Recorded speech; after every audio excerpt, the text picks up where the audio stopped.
Hello friends, नमस्कार। स्वागत है आप सभी लोगों का आपके अपने YouTube channel Bageshwar Dham HD point पर।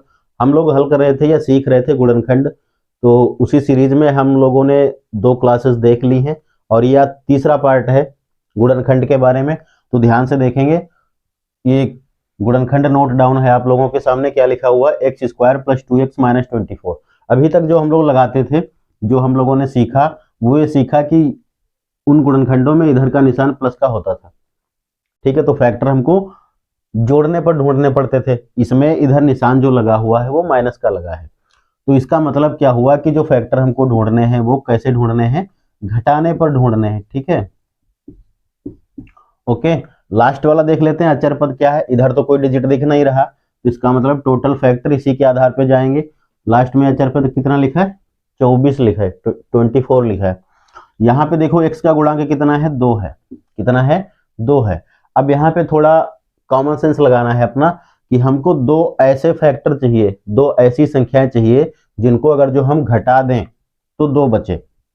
ठीक है, और उन्हीं 2 संख्याओं की गुणा कर दें आपस में तो इतना आ जाए 24, 24 आ जाए। ठीक, तो ऐसी 2 संख्या हमको ढूंढनी पड़ेंगी। तो कौन सी ऐसी संख्या हो सकती हैं? ऐसी संख्या है 6 और 4। ठीक, 6 और 4 को आपस में जब हम सब्सट्रैक्ट करते हैं, घटाते हैं, तो क्या प्राप्त होता है? 2। मगर जब इनकी हम मल्टीप्लाई करेंगे 6 और 4 की, तो क्या प्राप्त होगा? 6 चौक 24। ठीक है, 6 4 जा 24, क्या मिलेगा? 24 मिलेगा। तो बस यही दोनों फैक्टर हैं। जहां पे 2 लिखा है इसमें, उसके स्थान पर हम क्या लिख देंगे? 6 माइनस 4 एक्स स्क्वायर प्लस लगा हुआ है 2 के स्थान पर 2 ना लिख के हम 2 के ये दोनों फैक्टर लिख लेंगे, 6 माइनस 4। ठीक है, फिर क्या लिखेंगे? x और जस्ट आफ्टर इट 24, और तुरंत इसके बाद में क्या लिखेंगे? 24 लिखेंगे। अब कौन सा काम करना है? ये ब्रैकेट खोलना है, तो ब्रैकेट खोल लो। कितना हो गया? एक्स स्क्वायर प्लस, देखो निशान फिर से देखो ध्यान से, प्लस प्लस प्लस 6 और x की multiply 6x plus minus minus 4 और x की मल्टीप्लाई 4x, आगे क्या है? 24 है। ठीक है, 3 पद थे, 3 से बना लिए हमने कितने? 4। अब इसमें कॉमन निकालो। क्या कॉमन है? तो x कॉमन मिलेगा पहले, क्योंकि 6 तो इधर ही है, इधर है नहीं, मतलब गिनती एक ही तरफ है, तो केवल अक्षर ही कॉमन हो सकता है। x कॉमन ले लिया, तो x से एक्स स्क्वायर को डिवाइड करोगे तो क्या बचेगा? x बचेगा। फिर x से 6x को डिवाइड करोगे तो 6 बचेगा। इस साइड में देखो क्या कॉमन है? x एक ही साइड है, इधर नहीं है, तो का मतलब x नहीं हो सकता। गिनतियों में आ जाते हैं, 4 है 24 है, यानी 4 के टेबल में 24 आएगा। तो कॉमन क्या हो गया? 4, वो भी माइनस का, -4। तो -4 जब कॉमन लिया तो यहाँ पे बचेगा क्या? देखो -4 कॉमन लिया तो -4 से डिवाइड किसको करेंगे? जो ये टर्म है, जो पहला पद है। तो माइनस माइनस गायब, 4 4 गायब, क्या बचा? x। तो यहाँ पे क्या लिखना है? x लिखना है। इसी प्रकार से फिर -4 से भाग किसको करना है? -24 को। तो क्या गायब हो जाएगा? देखो माइनस माइनस गायब, 4 छंग 24, कितना बचा? 6 प्लस का 6। इतना क्लियर? अब क्या हुआ? जो ये 2 ब्रैकेट सेम हो गए, एक इसमें से लिख लेना है x प्लस 6, और दूसरे में कॉमन वाले डाल देना है x माइनस 4। बस ये हो गया गुणनखंड। ठीक है, तो एक एग्जाम्पल और देखते हैं आगे। तो ये रहा आप लोगों के सामने सेकेंड एग्जाम्पल। ठीक है, सेकेंड गुणनखंड, सेकेंड सवाल हमने लिखा। क्या लिखा है? 5x² minus x minus 6। अब इस पे जरा ध्यान दो, क्या देखना है इसमें? देखो निशान दोनों तरफ माइनस है, फिलहाल हमें इसी से काम है, इधर से कुछ लेना देना नहीं है। लेकिन इसमें अंक दोनों तरफ है। पहले कितना है? 5 है, और इधर कितना है? 6। तो जब दोनों तरफ डिजिट हो तो हमें इनकी करनी है मल्टीप्लाई। कितना चाहिए? आ गया मल्टीप्लाई पर, कितना आ गया? 30। ठीक है, 5 6 जा 30 मिल गया। अब देखते हैं यहाँ पे निशान किसका? माइनस का, यानी संख्या चाहिए हमको घटाने पर। ठीक है, जो डिजिट ढूंढेंगे हम, जो खंड ढूंढेंगे, वो कैसे ढूंढेंगे? घटाने पर ढूंढेंगे। आगे देखते हैं, एक्स के आगे जो निशान, मतलब एक्स के आगे कोई संख्या नहीं दिख रही हमको, 2 3 4 कुछ नहीं लिखा, तो इसका मतलब यहाँ पे जो एक्स का गुणांक होगा वो कितना होगा? 1 होगा। ठीक है, यह समझ में आया? एक्स के आगे कोई भी गिनती नहीं है, तो हम एक्स का गुणांक क्या मानेंगे? 1 मानेंगे। अब इसके खंड कैसे ढूंढेंगे? इसके खंड हमको इस प्रकार से चाहिए कि दो संख्या ऐसी चाहिए जिनको घटाने पर 1 बचे। ठीक, और जब उन दोनों की गुणा कर दें तो कितना आ जाए? 30 आ जाए। तो यही दो तो संख्याएं हैं, 6 माइनस 5, 6 से 1 घटा लो, 6 से 5 घटा लो, 1 बचा, और 6 और 5 की मल्टीप्लाई कर लो तो क्या बचा? क्या हो जाएगा, 30 हो जाएगा। ठीक है, तो यही इसके दो फैक्टर है, ये फैक्टर हमको ढूंढने पड़ते हैं।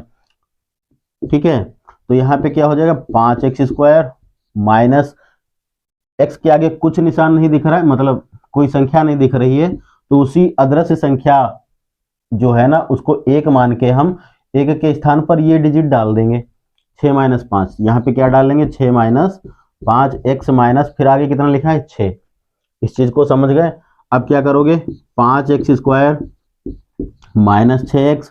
अब देखो ये माइनस था, ये माइनस, ये प्लस था, तो माइनस प्लस माइनस हो गया, फिर ये माइनस और ये माइनस, माइनस माइनस प्लस। ठीक है, 6 और कितना करना है, 5 और x की मल्टीप्लाई क्या हो गई, 5x हो गई, और आगे कितना लिखा है, माइनस का 6 लिखा है। अब ढंग से देखो इसमें कॉमन क्या हो सकता है भाई, 5 और 6 में तो कुछ कॉमन नहीं हो सकता ना, ना 5 से 6 कटेगा ना 6 से 5 कटेगा, तो कॉमन होगा क्या, x ही हो सकता है। x कॉमन ले लिया तो x से डिवाइड करेंगे 5x² को, तो 5 बचेगा और x बचेगा।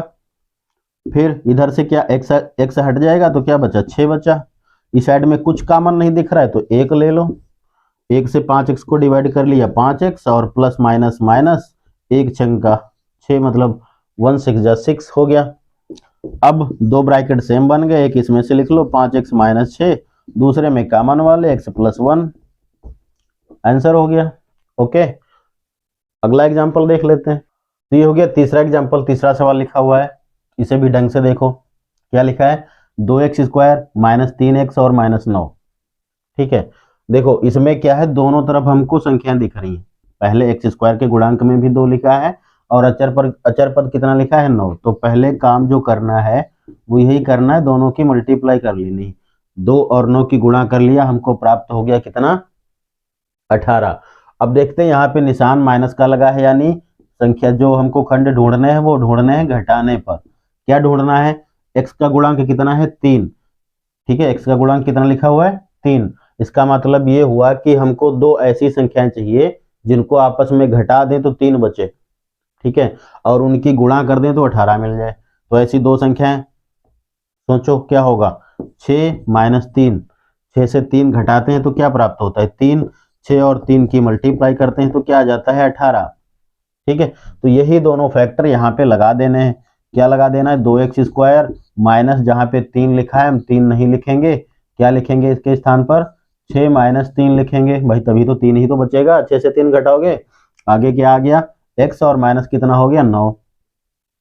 ठीक, तो ये हो गया 2x² - 6x और माइनस माइनस प्लस 3 और x की मल्टीप्लाई 3x और माइनस कितना हुआ, 9।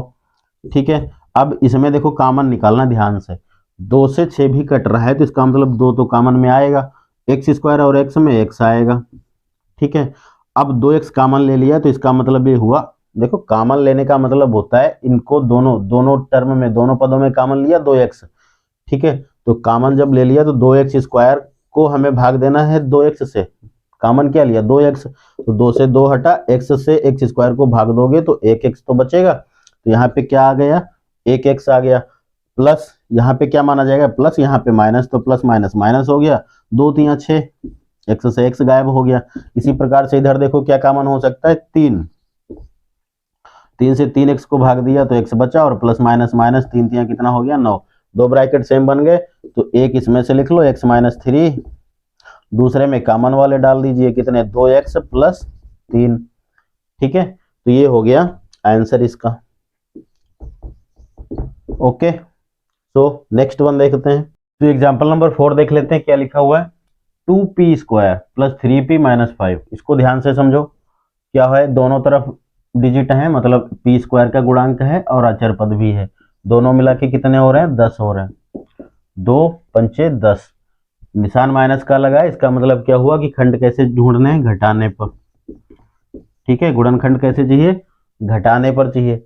अब क्या चाहिए घटाने पर, p, यानी जो p का गुणांक है, जो मध्य पद है वो कितना है, 3 है।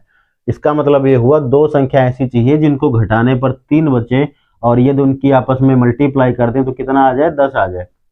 ठीक है, कितना आ जाए, 10 आ जाए। तो ऐसी संख्याएं कौन सी मिलेंगी हमको, 5 और 2। 5 और 2 को आपस में घटाते हैं तो क्या बचता है, 3 बचता है।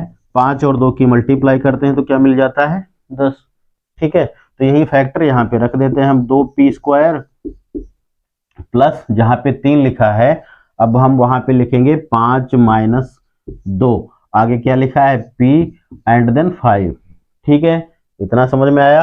अब क्या करोगे, 2p², ये देखो प्लस हो गया, यहाँ पे प्लस माना जाएगा तो प्लस प्लस प्लस 5 और p की मल्टीप्लाई 5p हो गया, फिर प्लस माइनस माइनस 2 और p की मल्टीप्लाई कितना हो गया 2, और आगे क्या लिखा है माइनस का 5। अब देखो ध्यान से, यहाँ पे कॉमन क्या है, 2 और 5 में कुछ कॉमन नहीं है, p² और p में कॉमन क्या हो जाएगा p। ठीक है, तो p से डिवाइड करोगे 2p² को तो क्या मिलेगा, p से p कटेगा ना, p² तो 1p बचेगा और 2 बचा, यहाँ पे हो गया 2p और इधर हो गया प्लस, p से 5p को डिवाइड करोगे तो p गायब हो जाएगा, क्या बचेगा p बचे, वो सॉरी 5 बचेगा। तो ये कितना हो गया 2p + 5। इस साइड में आ जाओ, देखो कुछ कॉमन नहीं दिख रहा है तो एक कॉमन निकाल लेना है। ठीक है, जब एक कॉमन ले लोगे तो माइनस माइनस प्लस में चेंज हो जाएगा और यहाँ पे आ जाएगा 2p। इसी प्रकार से इधर माइनस माइनस प्लस, 1 पंचे 5, ये 2 ब्रैकेट हो गए सेम। ठीक है, तो जो 2 ब्रैकेट सेम हुए एक इसमें से लिख लेना है और एक में कॉमन वाले डाल देने हैं। कॉमन वाले क्या है p - 1 है। ठीक है, ये हो गया इसका आंसर। तो उम्मीद है गुणनखंड समझ में आ रहे होंगे। और इससे पहले वाले अगर जो पार्ट नहीं देखे आप लोगों ने, इससे पहले वाले वीडियोस नहीं देखे तो कृपया उनको जाके देखें, तभी ये कायदे से समझ में आएगा। ठीक है, एंड अगर जो समझ में आ रहे हो तो please like share and subscribe पे थोड़ा ध्यान दीजिए। तो thank you for watching again.